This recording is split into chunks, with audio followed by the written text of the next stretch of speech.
Selamat pagi, Namo Sang Hyang Adi Budaya, Namo Budaya. Saya Gunadarma Cinuhung. Dan saya Jintri. Kami akan memimpin puja bakti pada pagi hari ini. Puja bakti pada hari ini akan dilaksanakan dengan pembacaan parita-parita dalam bahasa Pali. Kepada seluruh umat kita persilakan untuk berdiri dan bersikap aja.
Syair penghormatan berawal dari Maha Suci yang telah mencapai penerangan sempurna.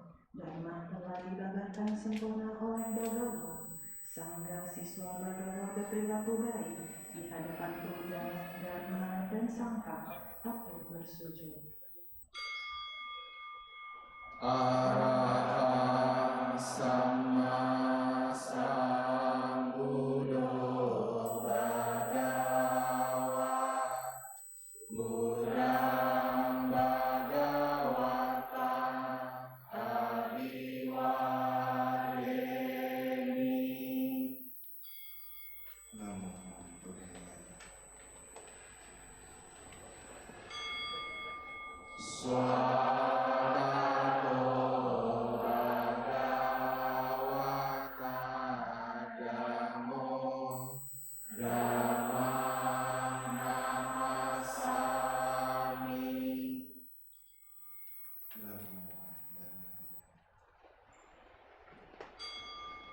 Suparipano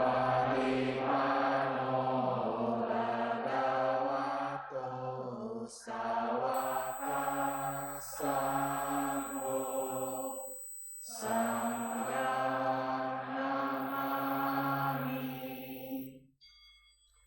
Namo Sampurna. Umat dipersilakan duduk bersila dan bersikap pancari.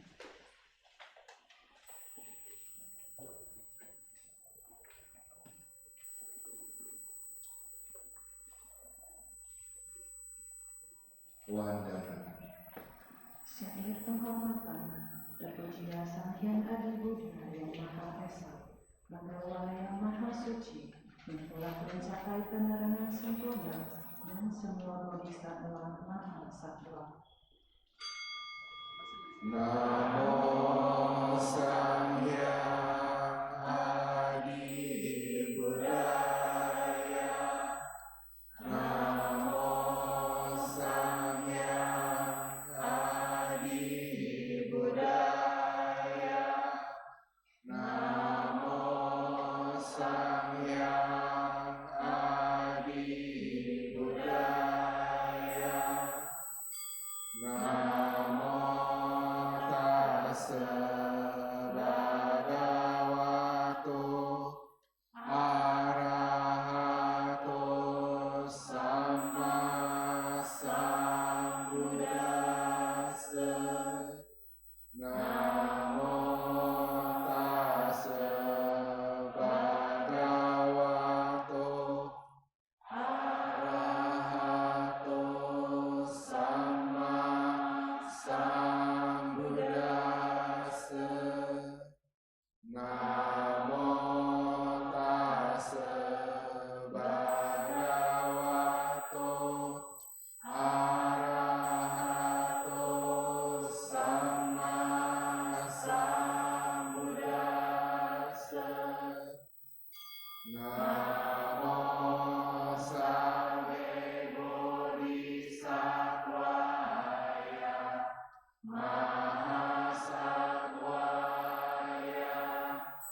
Namo Sarve Bodhisattvaya Mahasattwaya. Namo Sarve Bodhisattvaya Mahasattwaya. Tisarana. Tiga perlindungan. Marilah kita menyatakan diri berlindung kepada Buddha, Dharma, dan Sangha. Untuk kedua kalinya dan untuk ketiga kalinya, berlindung kepada Buddha, Dharma, dan Sangha. Buddhang saranang gacchami. Dhammang saranang gacchami. Sanghang saranang gacchami. Dutiyampi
5 sila. Dengan melaksanakan sila, tidak membunuh, tidak mencuri, tidak berbuat asusila, tidak berucap yang tidak benar, tidak meminum minuman keras, akan membuahkan hasil terlahir di alam bahagia, memperoleh kekayaan dan mencapai nirwana. Marilah kita menyatakan tekad berusaha melatih diri melaksanakan 5 sila.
Buddha Nusati, Dhamma Nusati, Sangha Nusati. Perenungan terhadap Buddha, Dharma, dan Sangha. Marilah kita melakukan perenungan terhadap Buddha, Dharma, dan Sangha.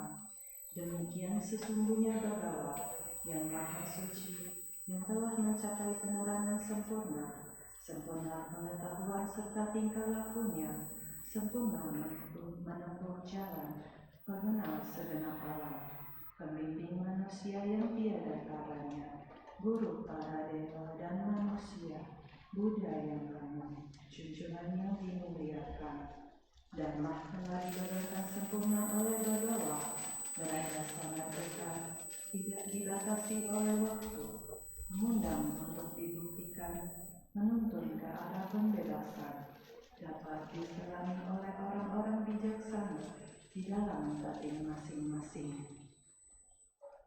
Sangga siswa Bhagawa berperilaku baik, Sangga siswa Bhagawa berperilaku lurus, Sangga siswa Bhagawa berperilaku benar, Sangga siswa Bhagawa berperilaku patut. Mereka 4 pasang makhluk terdiri dari 8 jenis makhluk suci. Itulah Sangga siswa Bhagawa, patut dimuliakan dan menerima persembahan, patut disambut dengan ramah, patut menerima pemberian, patut dihormati, lapangan untuk menanam jasa yang tiada taranya di alam semesta.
Saudara-saudari dalam Dharma, marilah kita sejenak melaksanakan meditasi yang akan dibimbing oleh pemimpin Kabaktian pada hari ini.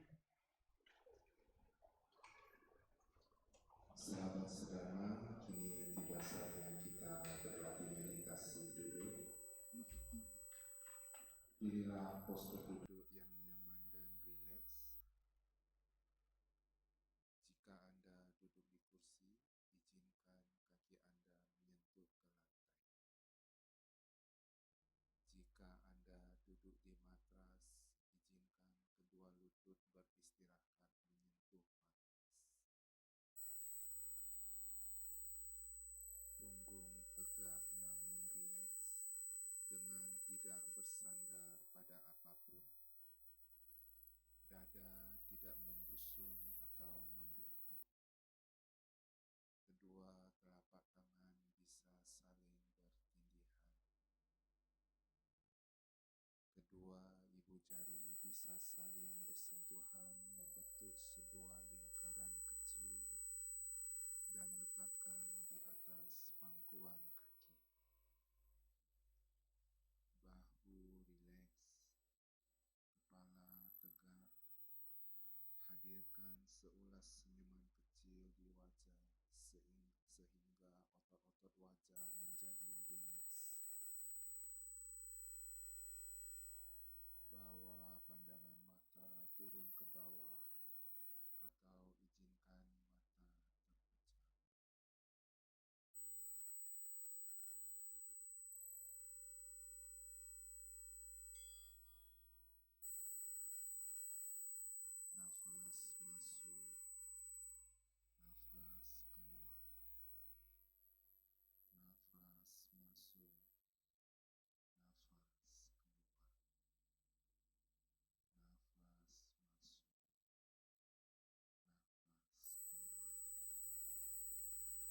Bernafas masuk, saya merasakan dan mengenali sensasi nafas masuk. Bernafas keluar, saya merasakan dan mengenali sensasi nafas keluar. Nafas masuk, nafas keluar.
sesi meditasi duduk kita.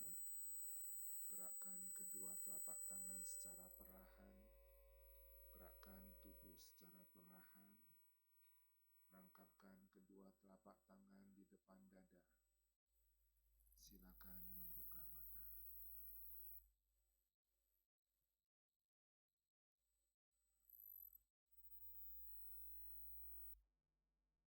Dhamma Desana. Saudara-saudari dalam Dharma, tiba saatnya kita mendengarkan pembabaran Dharma pada hari ini yang akan disampaikan oleh Upasaka Buddhimanggo. Sebelumnya, saya akan membacakan profil singkat dari beliau. Upasaka Buddhimanggo merupakan seorang wakil Ketua Umum Majelis Budayana Indonesia atau MBI. Kepada Upasaka Buddhimanggo kami persilahkan.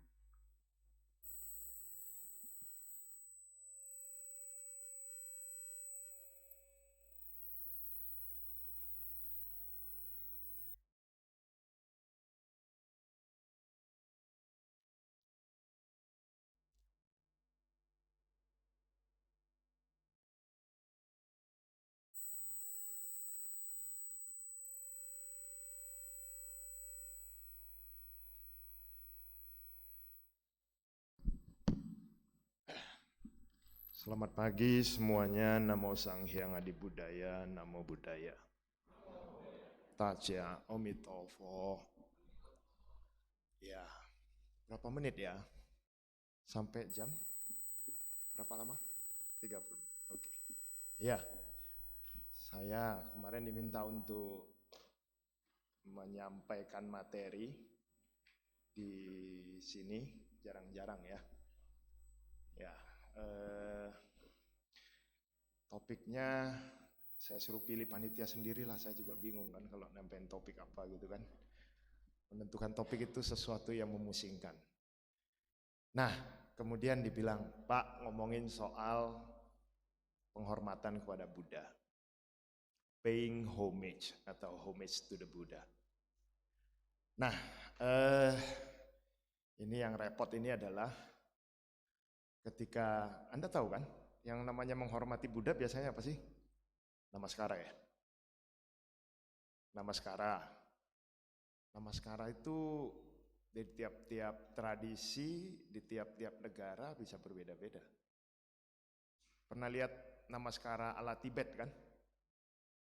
Yang selonjoran sampai badannya menyentuh lantai semua. Nah, itu juga bagian dari namaskara. Kalau Anda lihat Bhikkhu Mahayana melakukan namaskara juga kan beda ya. Berdiri, duduk, baru melakukan penghormatan dengan tangan menyentuh lantai, kepala menyentuh lantai.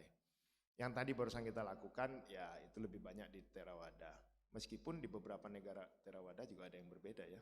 Ada yang pakai modelnya kayak jongkok gitu. Ada juga.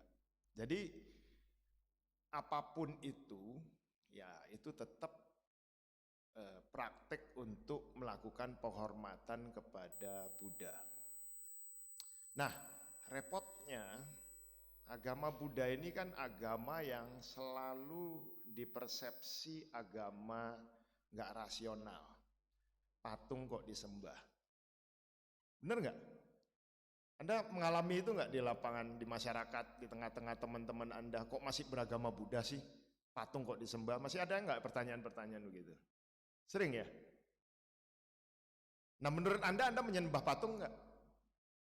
Hah? Enggak ya?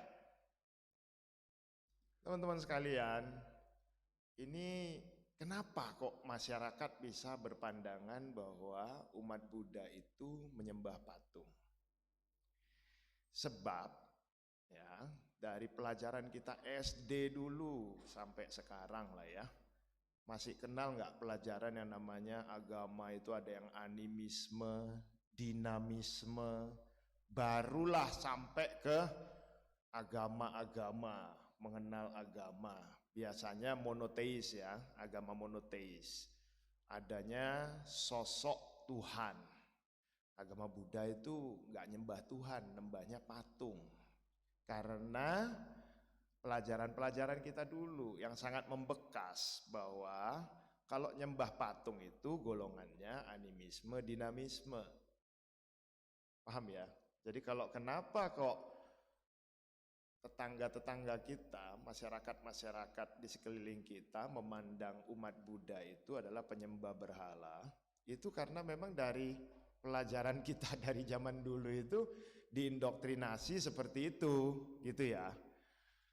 Belum lagi di altarnya itu nggak cuma satu patung, keroyokan, rame kan?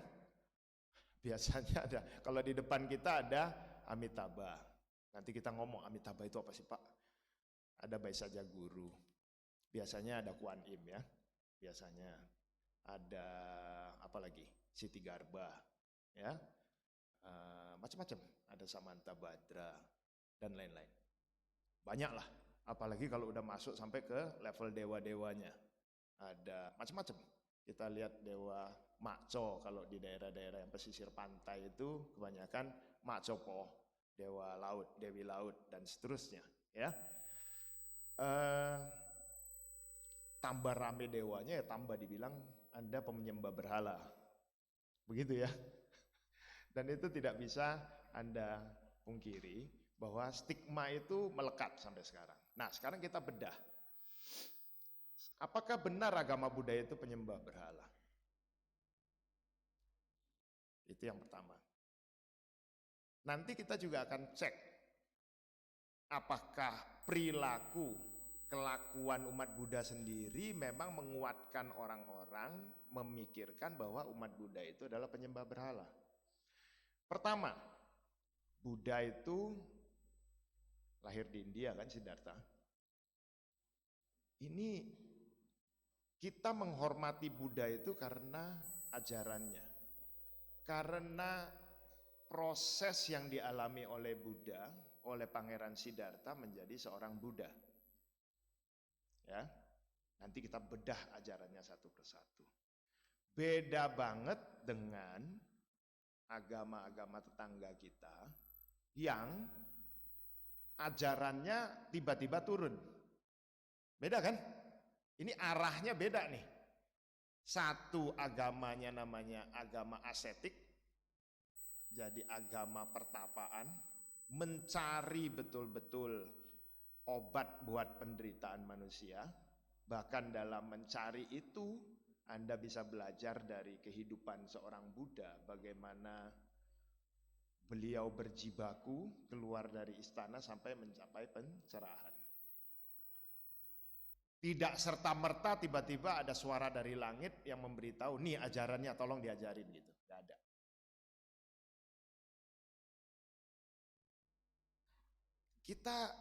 Tapi masyarakat kita lebih percaya pada sesuatu yang tiba-tiba datang dari langit daripada yang betul-betul dicari dan pencarian yang akhirnya menjadi obat buat penderitaan manusia. Kita lebih percaya bahwa terhadap kesaktian daripada belajar untuk memahami kenapa ada E sama dengan MC kuadrat yang ditemukan oleh Einstein dengan cara yang sangat sulit. Benar ya? Masih ingat dong Ibu Dayak? Lagi pulang kampung dia, makanya nggak praktek. Beneran. Karena teman saya yang di Muldoko Center. Jangan-jangan sebagian dari Anda lagi mau cari Ibu Dayak nih. Teman-teman sekalian, perjalanan Buddha nanti kita bisa coba teliti. Tapi ketika umat Buddha menguatkan stigma masyarakat bahwa beragama Buddha itu memang menyembah berhala, ya salah kita sendiri. Kenapa begitu? Nyampe ke wihara, nyampe ke kelenteng, berdoa katanya, pegang hio. Mintanya macam-macam. Ya. Kita berdoa sudah seperti debt collector. Minta kepada Buddha. Minta apa biasanya? Ayo. Kalau minta awet muda, minumlah formalin. Minta rezeki yang banyak kepada Buddha. Buddha bilang, saya aja ninggalin istana kok kamu minta rezeki ya. Gitu ya, minta jodoh lah, saya gimana, biku aja nggak punya istri kok kamu minta jodoh, saya aja ninggalin rumah kok ya minta jodoh. Macem-macem. Anda begitu nyampe ke wihara kelenteng itu, isinya semua permintaan untuk diri kita sendiri. Nah, itulah yang membuat orang berstigma bahwa kita ini memang penyembah berhala. Tahu kan, banyak, jangan-jangan ada di antara Anda yang nyari pesugihan. Tahu pesugihan nggak? Tahu ya? Ke Gunung Kawi. Ya, ini yang udah pernah ke sana nanti cerita pengalamannya ke sini ya.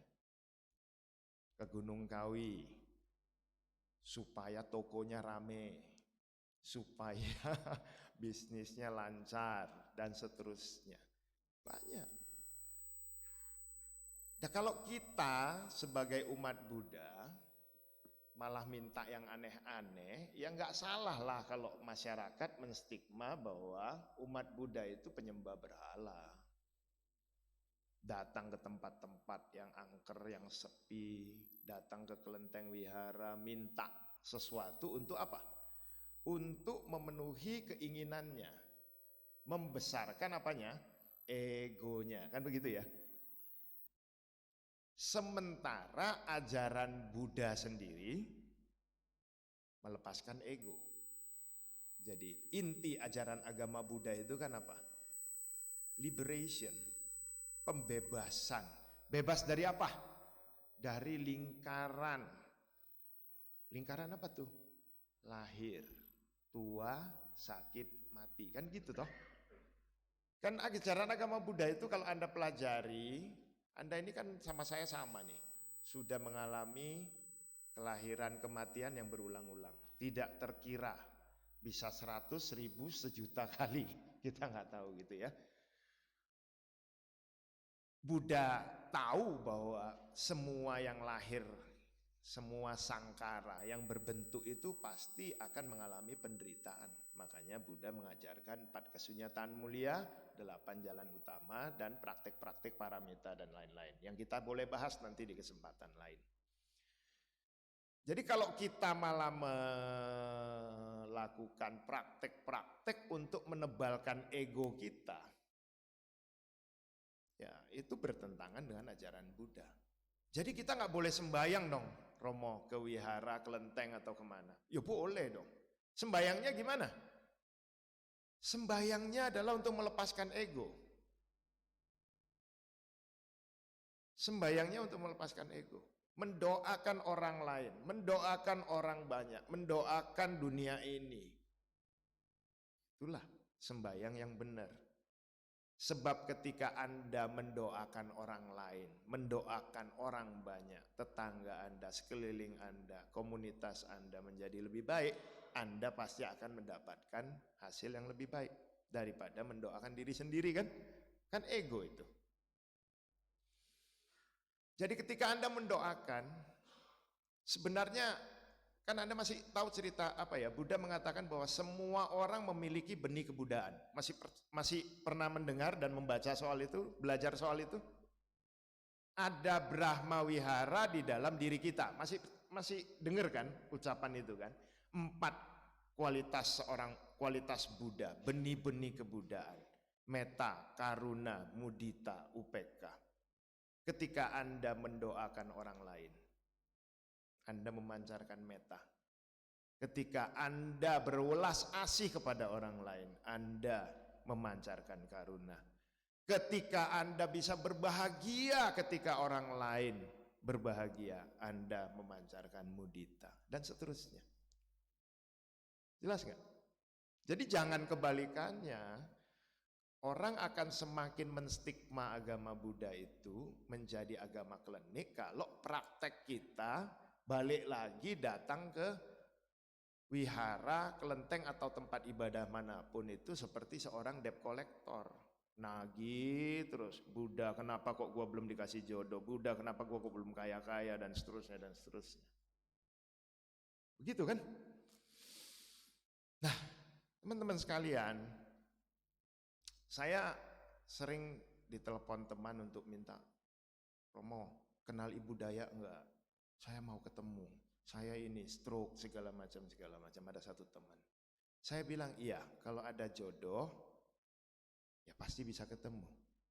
Jadi ketika kita mendoakan orang lain supaya cepat sembuh, Anda juga harus tahu kenapa kok ada kelompok di tiap wihara itu, kelompok karuna, karuna, ya kelompok karuna lah, untuk pelayanan kasih gitu ya, pelayanan ke orang-orang sakit dan sebagainya. Anda bukan orang sakti yang bisa mendoakan orang lain sehat di rumah sakit. Ada beberapa cerita lucu. Ini jangan undang biku, nanti orang ke orang rumah sakit biasanya didoain biku, besoknya langsung lewat. Lalu saya bilang justru bagus kalau memang karmanya matang lewat dengan cepat daripada penderitaannya tambah panjang, kan begitu ya. Ngelihatnya kan harus begitu ya.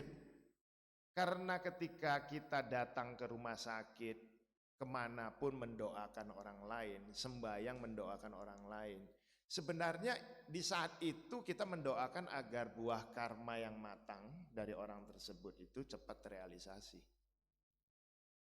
Gitu.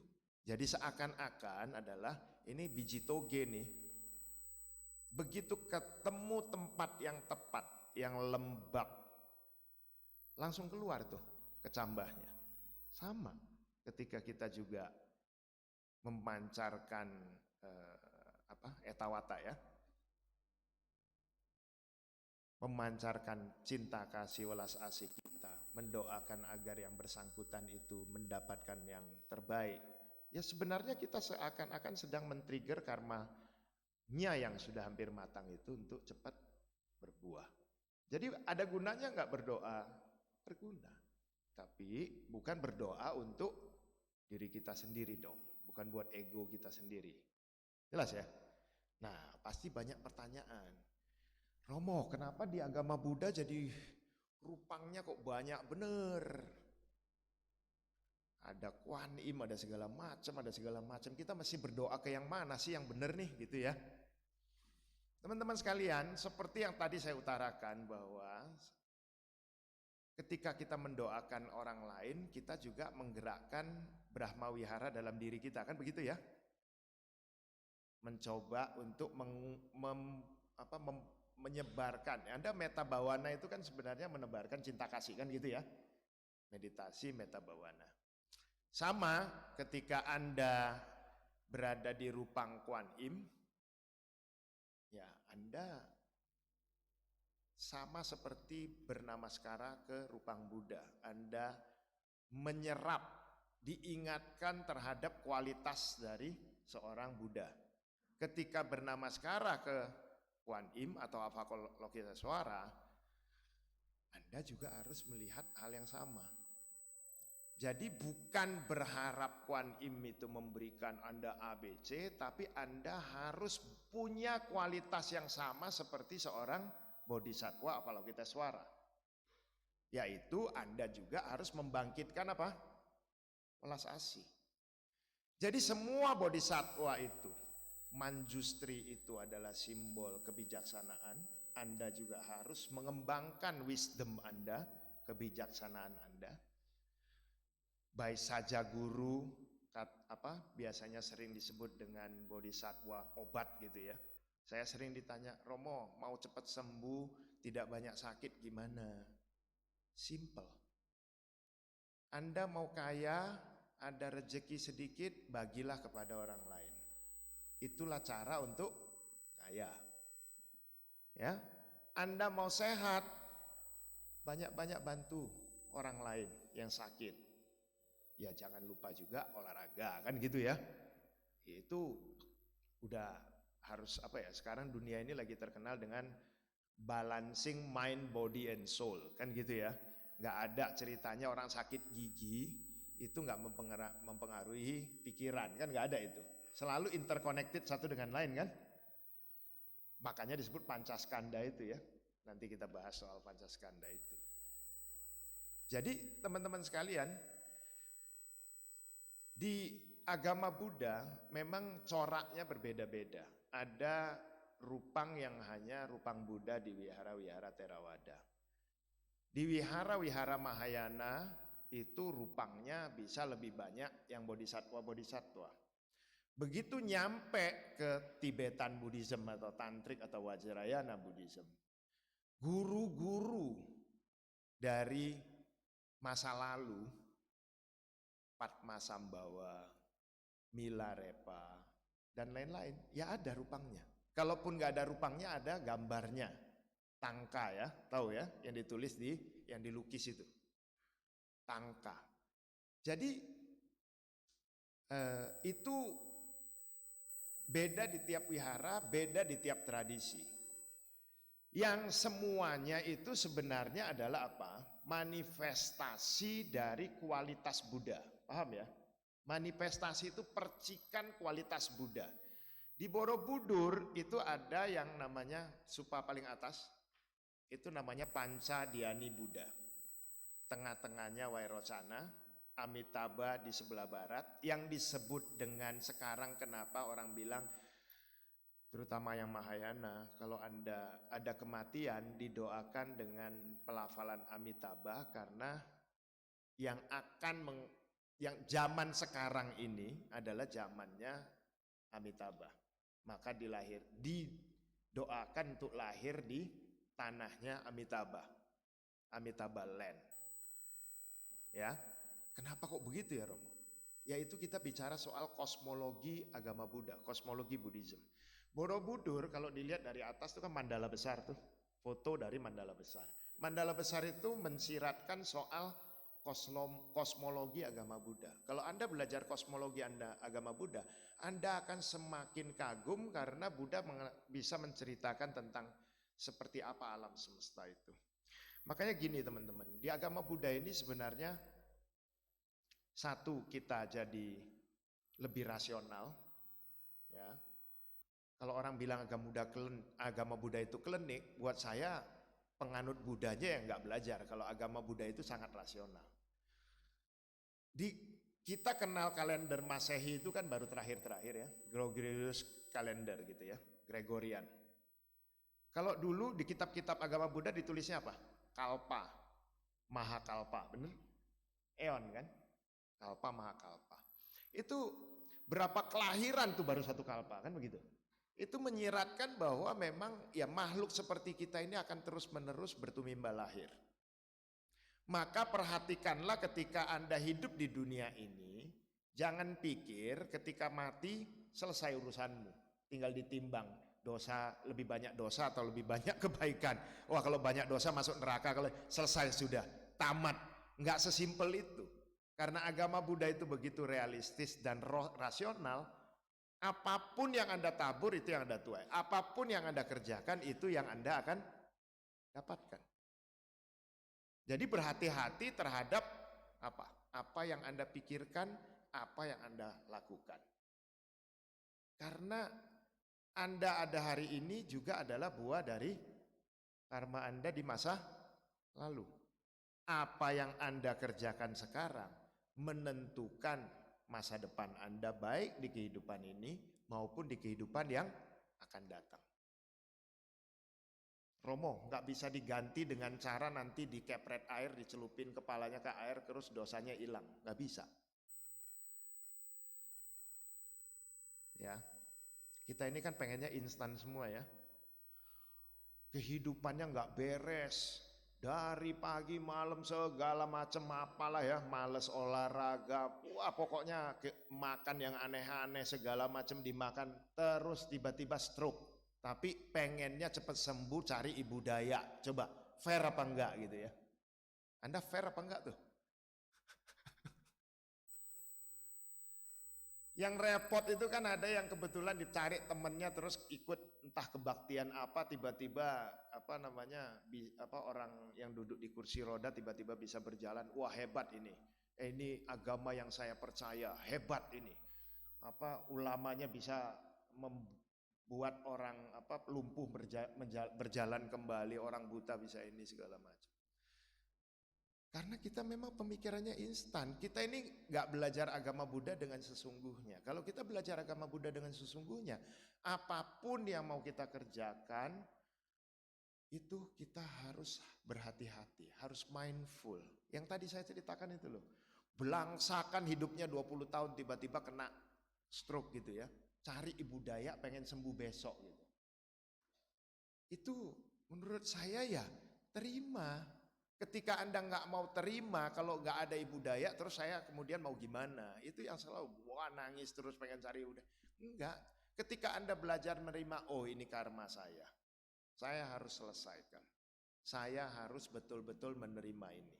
Itu ibarat seorang ibu ketika anaknya nangis-nangis, entah lapar, entah apalah, entah digangguin sama adik, kakaknya atau apa yang dilakukan oleh seorang ibu? Ya dipeluk, ditenangkan. Sama ketika Anda menerima bencana, menerima kesulitan, mara bahaya atau apapun, itu yang Anda lakukan. Penderitaan itu ya harus diterima, disadari. Itulah yang disebut dengan mindful living, kan begitu.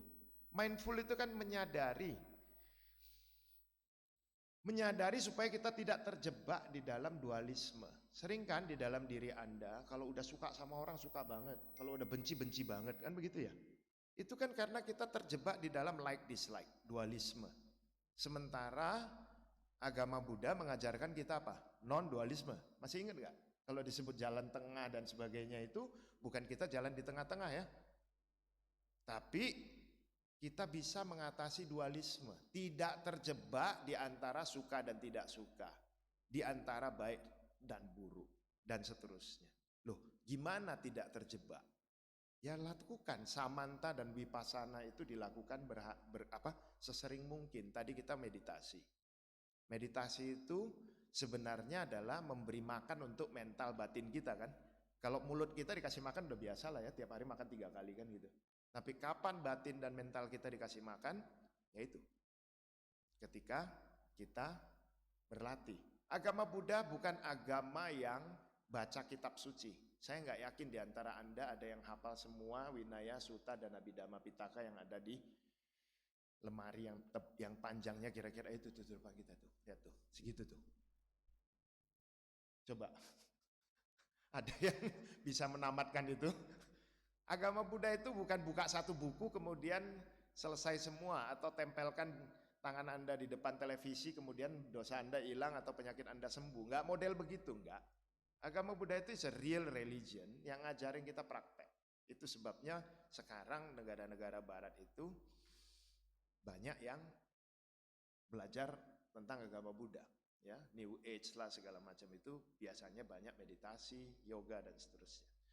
Jadi teman-teman sekalian, sebelum masuk kepada sesi tanya jawab ya, Buddha sendiri mengatakan penghormatan terbaik untuk saya pada Mahaparinibbana Sutta itu disebutkan cara terbaik untuk menghormati Buddha adalah dengan apa?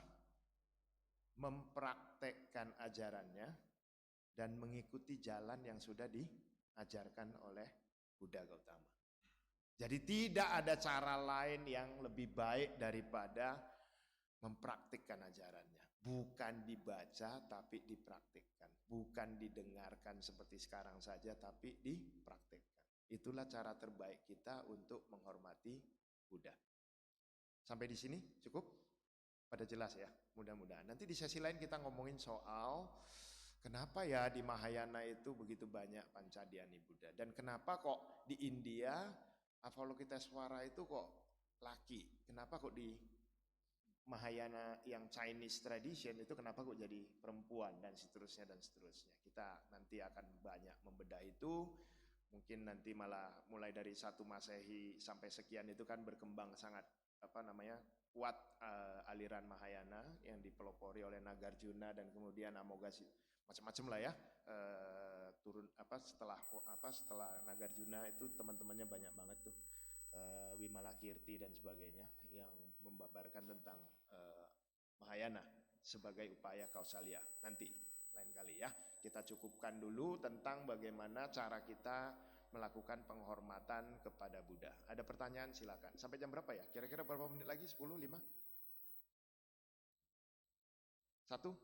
Udah habis atau gimana?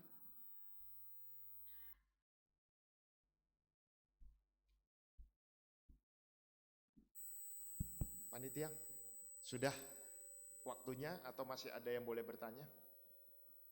Ya silakan kalau ada yang mau bertanya. Nanyanya boleh macam-macam lah, nggak harus ini. Tuh.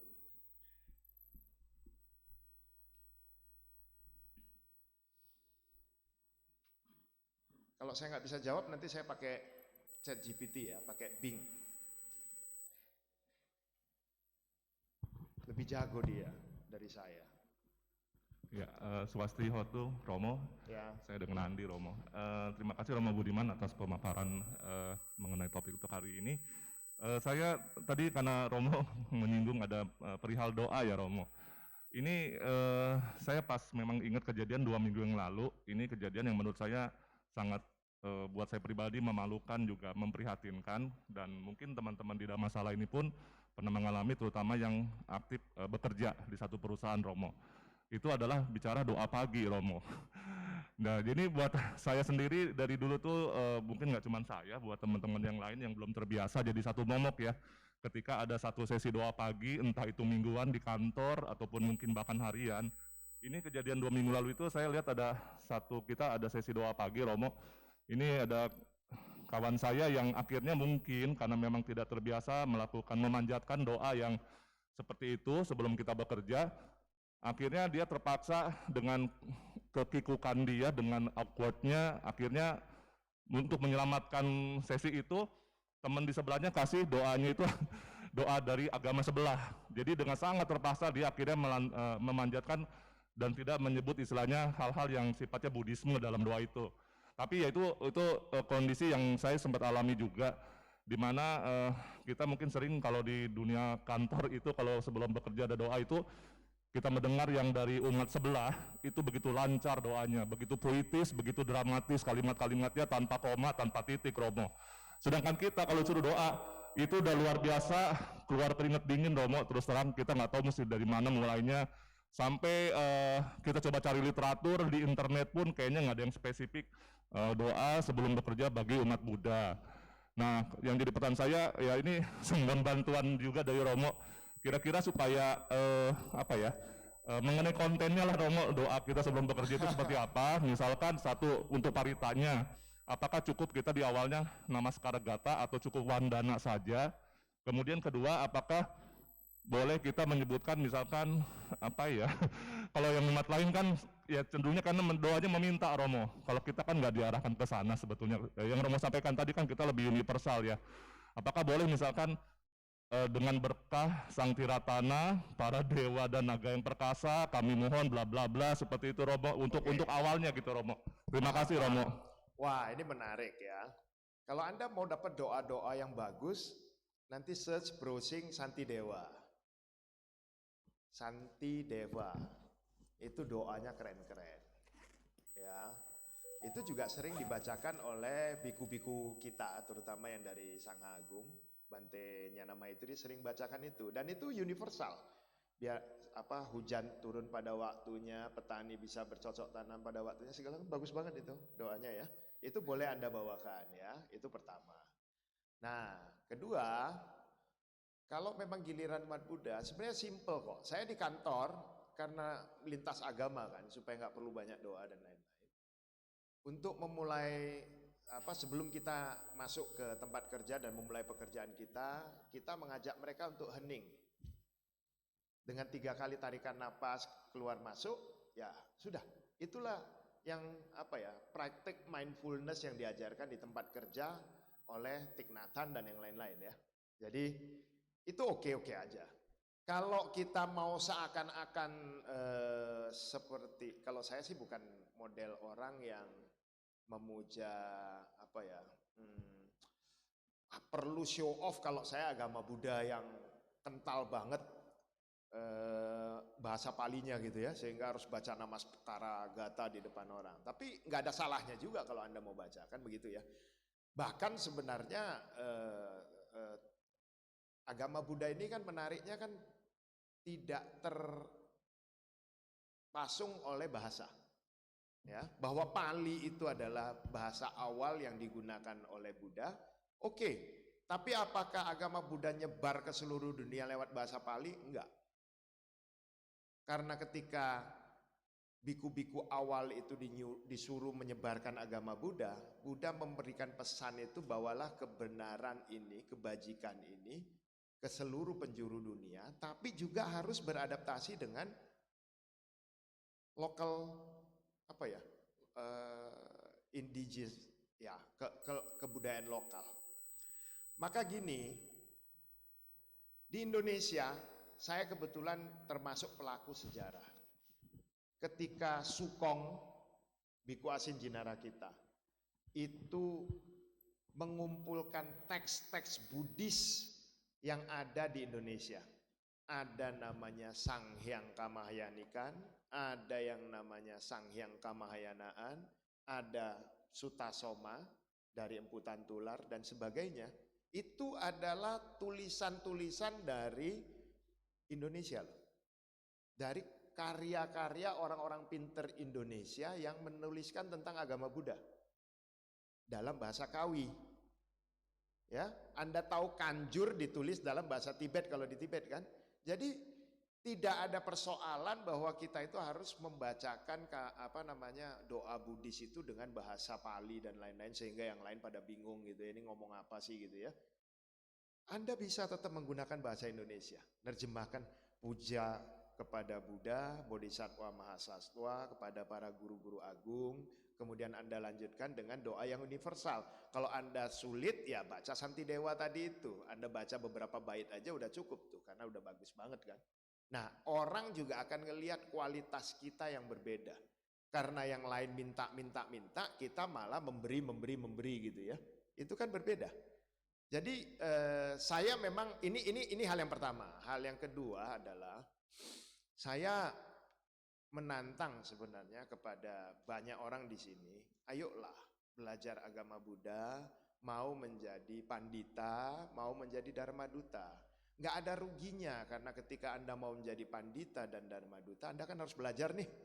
Jadi Anda harus menggali terus karena agama Buddha ini agama praktek. Semakin banyak, pernah dengar yang namanya walk the talk, talk the walk kan?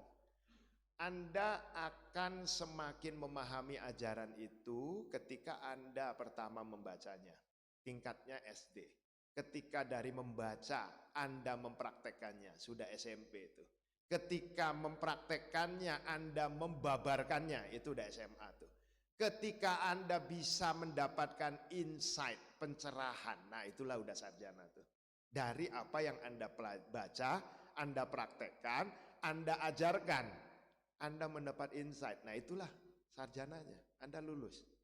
Jadi kalau cuma dengar tok, pulang ini Anda paling tersisa 10%, 20%. Dengar, praktekkan, ajarkan kalau Anda punya kesempatan. Makanya, wah Romo saya masih banyak ini, kadang-kadang saya masih suruh diajak minum di ini kalau sama tamu dan sebagainya, enggak masalah. Agama Buddha itu enggak menuntut orang itu langsung perfect, sempurna. Maka Anda jadi umat Buddha, seorang pandita, maka Anda sudah pasti harus sempurna. Ya mana ada sih? Sempurna kan miliknya Andra and the Backbone. Benar kan? Bukan milik kita, itu miliknya Andra and the Backbone gitu. Jelas ya? Jadi teman-teman, ayo kita belajar agama Buddha lah. Nah kalau udah belajar, praktekkan. Nah kalau punya kesempatan, mumpung ini kesempatannya banyak. Bayangkan di kita ini sampai hari ini pandita itu jumlahnya sedikit. Anda mau minta supaya biku lebih banyak?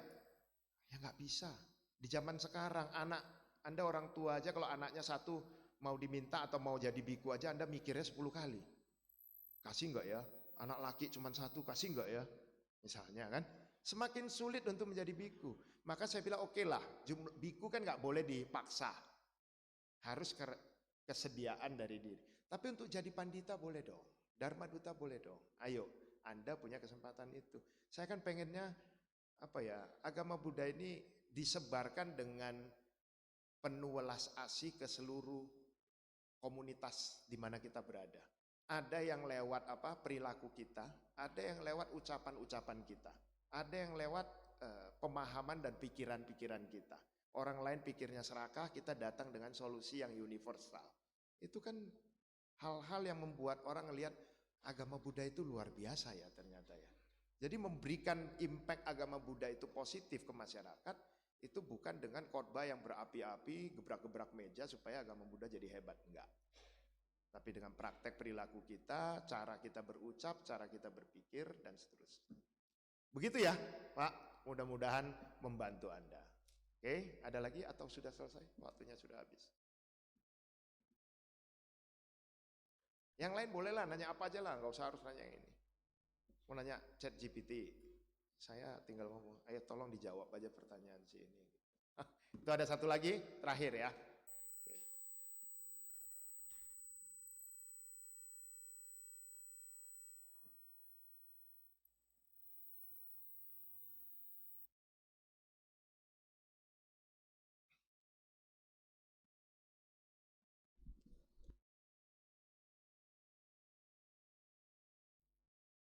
Terima kasih Romo. Saya Sofian Romo memberikan suatu pengungkapan bahwasannya untuk kegiatan ritual di tempat kerja ataupun di rumah bagaimana menyiasatinya.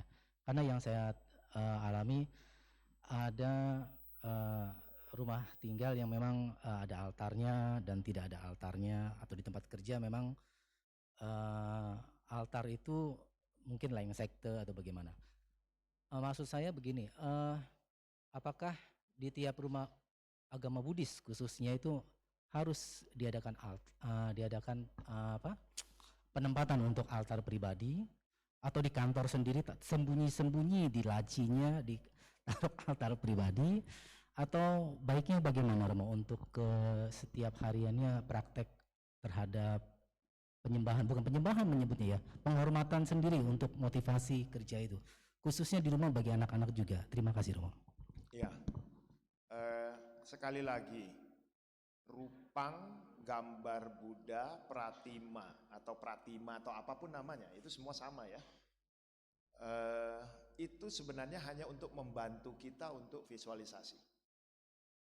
Ingat ya, jadi ada tidak ada, itu tidak ada masalah. Beberapa praktek yang lain ya dengan mudra tangan saja itu sudah bisa mempostulit kehadiran Buddha. Itu kalau yang ikut tantra ya, tantra Tibetan itu. Jadi perlu harus ada rupang Buddha, gambar Buddha, pratima Buddha atau tidak? Tidak. Kalau kita bisa memvisualisasikan itu, ya sudah cukup. Itu pertama ya. Nah, ketika di tempat kerja, mempraktikkan ajaran Buddha yang paling, jangankan tempat kerja, ibu-ibu juga sama yang di rumah, yang lagi mau ngurus anak, yang goreng lagi bikin sambal, sama. Semua kan harus dilakukan dengan mindful kan, makanya selalu diajarkan kalau di Plum Village atau di mindfulness education itu, yang sekarang sangat terkenal menjadi MBST, Mindful Based Stress Therapy. Anda kalau cek di luar negeri, MBST itu keluarnya panjang banget karena banyak yang menyelenggarakan itu. Karena di luar praktik-praktik psikologi untuk menyembuhkan orang yang depresi, stres dan sebagainya, pendekatannya sudah mengarah semuanya ke Mindful Based Stress Therapy. Kenapa kok jadi mindful itu jadi begitu basic? Karena sebelum kita melakukan apapun, Anda kalau mindful, nggak mungkin ngerajang bawang tangannya bisa ikut kerajang. Kalau mindful kan begitu. Sama dengan ketika Anda lakukan mindfulness di tempat kerja. Anda betul-betul sebelum pindah satu rapat ke rapat lainnya, Anda hening sejenak, itu juga paling cuma berapa detik gitu. Anda baru masuk ke ruang rapat atau memulai rapat yang lain, Anda akan mendapatkan manfaatnya sehingga apa yang chaos di rapat yang di ruang lain itu tidak terbawa ke ruang yang baru. Jadi gak selalu harus ada Buddha rupang. kalau Anda mampu dan bisa memvisualisasikannya. Nah, sekarang kita bicara di rumah. Kalau di rumah, ya kan itu haknya kita gitu ya. Kalau Anda satu keluarga itu Buddhis semua, ya paling baik kalau Anda punya altar. Ya, paling baik. Walaupun kita mendengar bahwa agama Buddha itu sangat rasional, bahkan Ajahn Brahm bilang kalau kitab suci kita disobek-sobek orang, ditaruh ke dalam toilet, apa yang harus dilakukan? Ya panggil tukang toilet, takut mampet nanti orang lain yang mau pakai toilet nanti jadi nggak bisa, kan gitu ya. Itu kan rasional begitu ya. Ya tetap aja janganlah juga aneh-aneh pakai bikin rupang Buddha di dalam toilet gitu ya. Ya enggak lah, kan tetap aja harus, karena rupang Buddha itu kan tempat penghormatan kita. Kalau bisa kita juga di sana menghabiskan sebagian waktu kita untuk bermeditasi, merenungkan sifat-sifat baik, ajaran-ajaran Buddha di tempat itu, kan begitu. Anda mau nienfo, Anda mau meditasi dan sebagainya kan di situ. Jadi ya harus di tempat yang bagus, jangan enggak gitu. Lah, Romo kalau tempat itu beda-beda agama, ya kalau Anda kos beda-beda agama ya jangan di tempat luar lah. Ya di kamar Anda aja. Tapi namanya juga Anda taruh rupang Buddha di kamar itu, Anda entah ngapain ya nggak pantas lah kalau ada rupang Buddha kalau di dalam kamar itu bukan kamar yang memang betul-betul digunakan untuk hanya untuk beribadah atau untuk meditasi dan seterusnya. Kenapa? Wah, Romo itu kan klinik. Enggak, vibrasi itu penting. Kenapa kok tempat yang tenang itu mendukung kita untuk bisa cepat untuk masuk ke kondisi meditatif? Ya karena ada vibrasi dan aura di ruangan itu. Kalau nggak percaya, beli alat yang bisa ukur vibrasi dan aura itu. Keluar kok nanti. Ada ruang yang sering jadikan tempat orang meditasi dan sebagainya. Ntar waktu di Tera itu alatnya itu, ternyata warnanya warna ini gitu ya. Warna meditatif memang, dan itu nggak bisa dipungkiri gitu. Jadi menunjang. Jadi bukan karena kita sangat rasional maka sembarang tempat kita taruh altar untuk kita melakukan kegiatan meditasi maupun baca parita atau sutra, itu oke-oke aja, enggak juga. Lah lantas kalau kita kayak gitu pemikirannya apa enggak klinik? Ya enggak. Ya, itu penghormatan. Sampai di sana paham ya? Jadi jangan didikotomikan. Romo, tapi yang saya tanya itu kalau sektenya beda-beda Romo. Saya kan pemuja Kuam Im, dia kan bukan dan seterusnya, di dalam rumah ini gimana dong? Itu harusnya nggak jadi masalah lagi. Sekarang ini ya, kalau di zaman dulu kita masih bersaing antar sekte, ini yang benar, sekte ini yang salah dan sebagainya. Zaman sekarang ini udah nggak ada. Anda tanya anak-anak muda sekarang, dia mau nanya apa aja. Hari ini Anda mau tanya tentang siapakah Vairocana itu, Anda tinggal tanya aja, AI mesin keluar semua. Vairocana adalah primordial Buddha, ini adalah Buddha di masa lalu dan sebagainya. Dia yang cerita kok buat kita. Ya, orang-orang Theravada misalnya yang tidak mengenal Vairocana, dia pengen tahu Vairocana itu, keluar teksnya. Vairocana adalah simbol dari Dharmakaya dan sebagainya, keluar. Kalau dulu dia mesti belajar berapa lama, sekarang dengan AI belajar cepat. Jelas ya? Oke, saya kira cukup ya. Nanti kalau ada pertanyaan yang lain kita lanjut di kebaktian yang lain lagi. Demikian, terima kasih. Namo Sang Hyang Adi Budaya, Namo Buddhaya.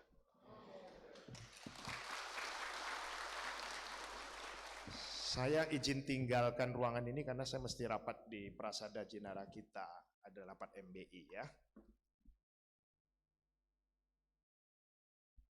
Terima kasih kepada Upasaka Budimanto atas sharing Dharma yang telah diberikan. Semoga bermanfaat bagi kita semua.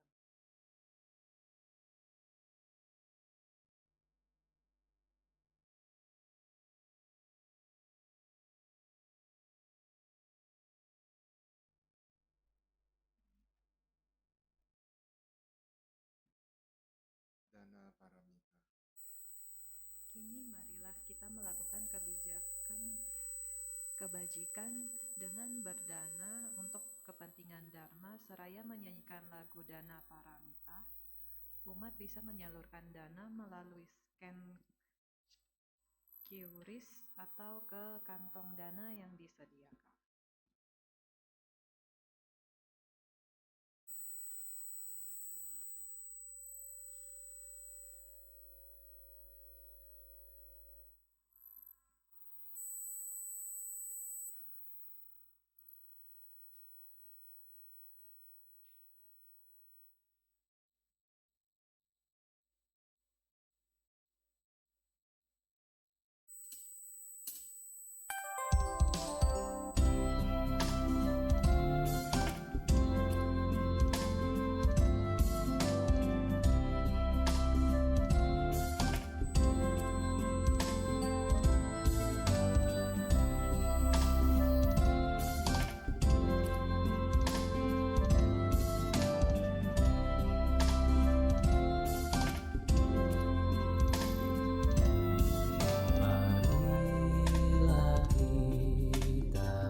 Selanjutnya kita akan mendengarkan persembahan lagu yang akan dibawakan oleh tim kesenian. Kepada tim kesenian kami persilakan.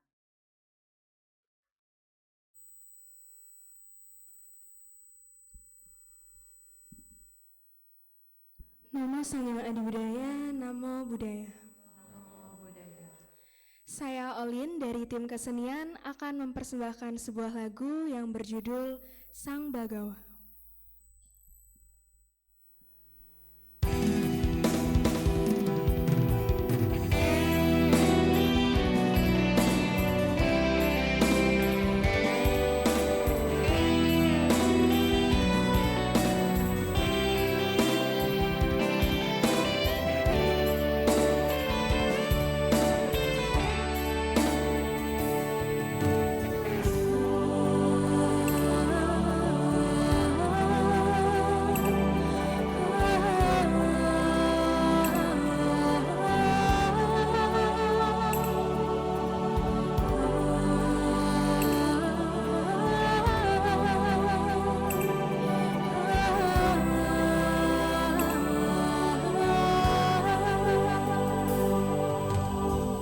Sudahkah kita menemukan yang kita cari di dunia?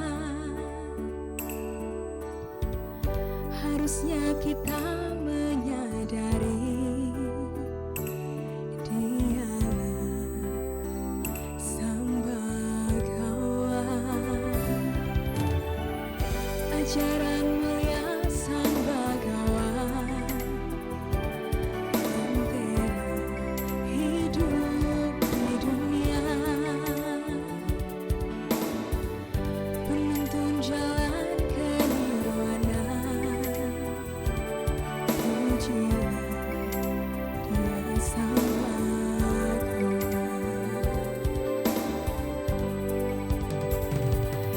Harusnya kita dapat mengerti hidup di dunia bukanlah mimpi. Bersujud kita pada Sang Bagawa yang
kasih. Nama Sang Yang Adi Budaya, Namo Buddhaya. Terima kasih kepada tim kesenian. Pengumuman. Ini tibalah saatnya kita mendengarkan sedikit pengumuman dari pemimpin kebaktian.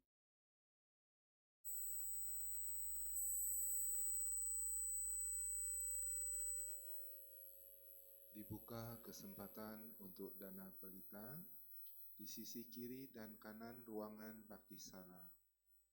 Untuk informasi bisa menghubungi front desk di 0818 0292 6368. Etawata. Saudara-saudari dalam Dharma, hari ini kita akan melimpahkan jasa kebajikan kita kepada mendiang Mai Meilin. Pembacaan pelimpah jasa akan dibacakan setelah Cirarakantu Wihara Ekayana Sepong.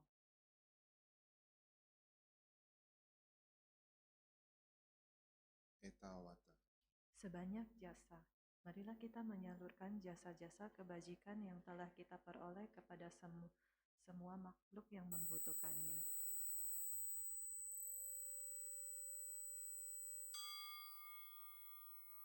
Etawata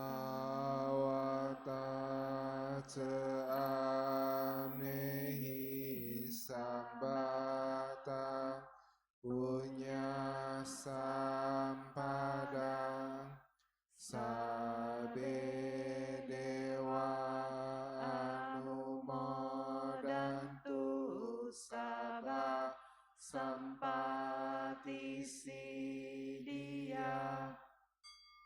Etawata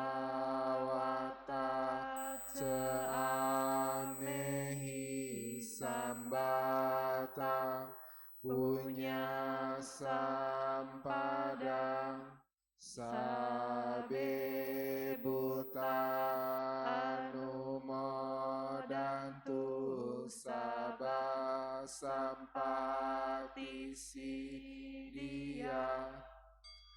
Etawata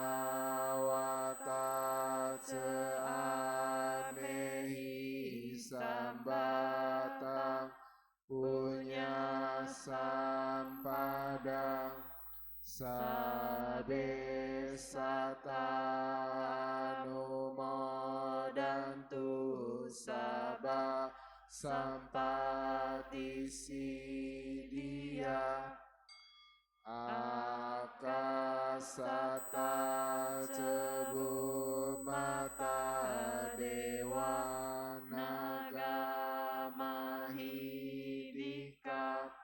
punyantang anumodihwa cirarakantu lokasanti.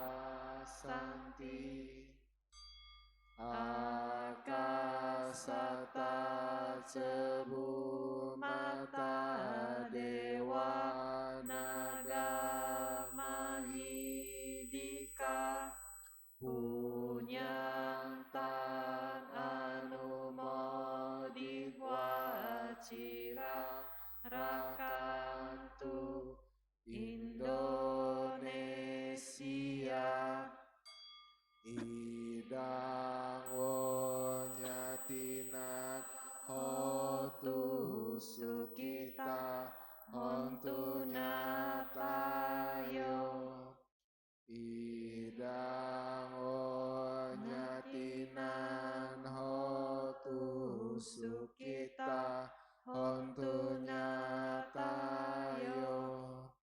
Idang wonyatinan hotu sukita hontu nyatayo.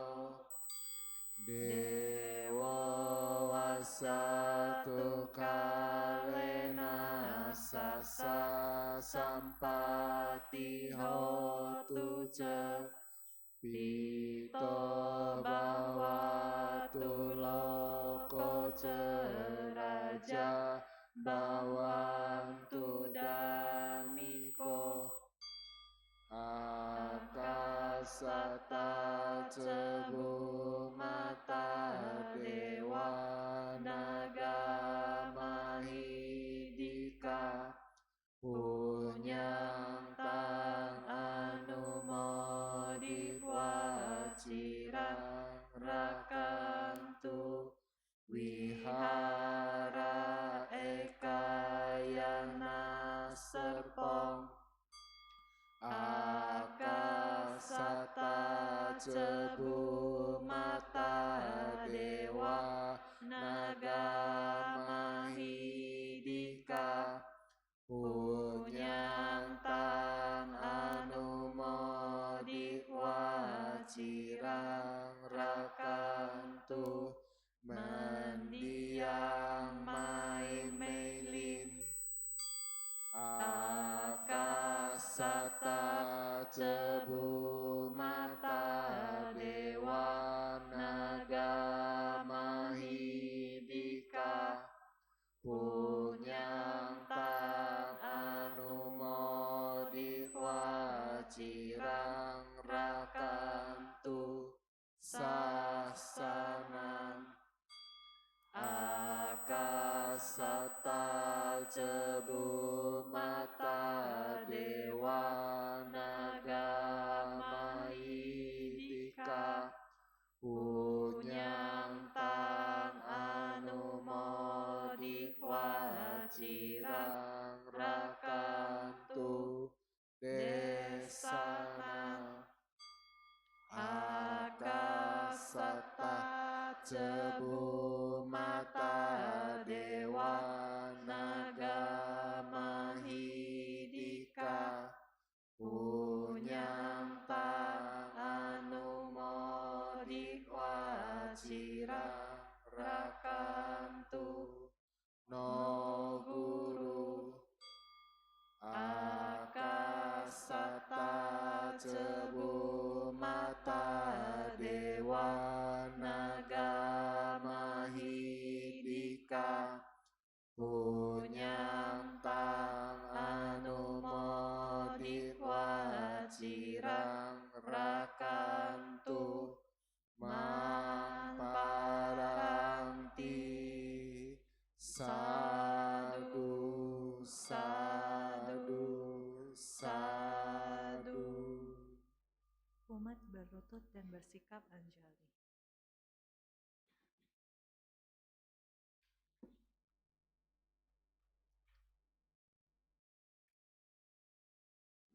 Nama Karagata. Syair penghormatan Bagawa yang Maha Suci, yang telah mencapai penerangan sempurna. Dharma telah dibabarkan sempurna oleh Bagawa. Sangga siswa Bagawa berperilaku baik di hadapan Buddha, Dharma, dan Sangha. Aku bersujud. Arahang Sama Sambuddho Bhagawa Buddham Bhagavatam Abhiwademi. Namo Buddhaya. Swakato Bhagavata Dhammo Dhammang Namasami. Namo Dhammaya.